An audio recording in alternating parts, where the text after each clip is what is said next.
every day.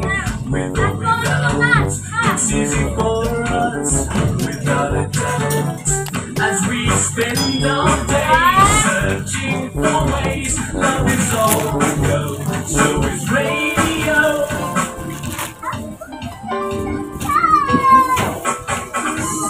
Ano yan?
Chicharon eh.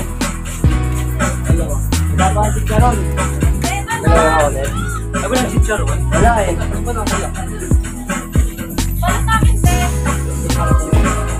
May tinda na ako suka ah. Talaga ba? Ay no, 30 lang yung kasing laki ng data puti. Ganda.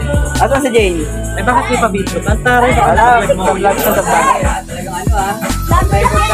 For the vlogger. Tara na!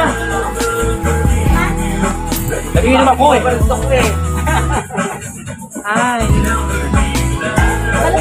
Tatlo. Wait lang sa suka. Yan!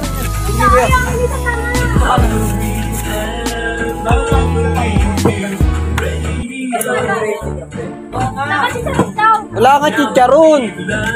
Pwede daw kay mama eh. Hihigupin? Pero, Ayun, higupin daw. tatlong kalot. Isuka na ba doon, be? Bulon, catering. Wala pa kayong suka. Isuka na kayo? Lagyan mo suka para matikman nila yung suka. Saka isang higupin. Bali 18 na lang kuya kulang. 18? Ah, ano na lang. 8 na lang. Okay kapatid. Ben, saan ka na yung Oh, balot!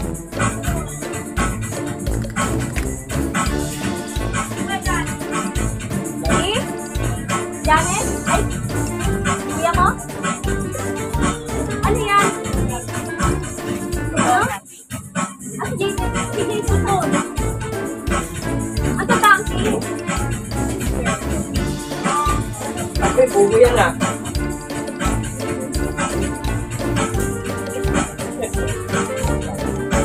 Yung bininta mo nung nakaraan, kuya, ang laki ng balot. Dami malaki. Malaki na sisig. Pagka ganun kuya, pwede natin yung papalit. Itabi nyo lang yung shell ha. Para mapapalit, wala ka na. Hindi, bukas po babalik ako. Or sa susunod na araw. Ilang piraso yun. Ilang piraso yun. Pwede po na. Ayun po rin yung complaint sa amin minsan. Tapos yung balot bibilin nila. Si unang lalaki. Oh, balot ang bibilin nila. Ibo! Higo, pang ano Yung yun. ano nakain, tinapon kaya. Nakain namin kay Bruno. Pasensya te, kapag ka ganun po ate sa susunod po, palitan po natin, itabi nyo lang po yung shell. Pwede po natin palitan yung pasensya na po kayo. Hindi ko rin maano itong balot kasi pinipili ko lang din po yun. Binibigay lang din po sa akin pag umango. Iba, tinistig ko dapat. Oh? Pagka naluto na, tinistig ko na. Oo, tinesting ko po yung iba doon bago namin i-ano yun. Pero yung syempre, tsambahan din makuha po namin. Tinetesting ko po, okay naman. Pero sabi naman ni ate doon, sa kinakuhaan ko po ng balot, pagka may complaint ka, halimbawa yung balot, bubok o ano, penoy. 17 days lang to. May balahibo. Gaganon kasi, 17 days ang makukuha ko sa kanila. Pag may balahibo na, 18 days na yun. Ibabalik ko sa kanila yun. Kasi 17 days lang po nakuha ko sa kanila. Iba din tayo, ganun din complain ko. Pinabalik ko sa kanila. Tapos sinabihan ko din yung ibang customer ko kapag malaki po yung sisi, balik po natin, itabi nyo lang po yung shit, saka yung laman. Para may, ano sila na talaga nagbalik yung customer. Kasi masisira po ako sa customer. Ulit. Ganun katagal. Katagalan mo na. Oo, ayoko rin masira sa customer, kaya sinasabihan ko din po. Salamat po.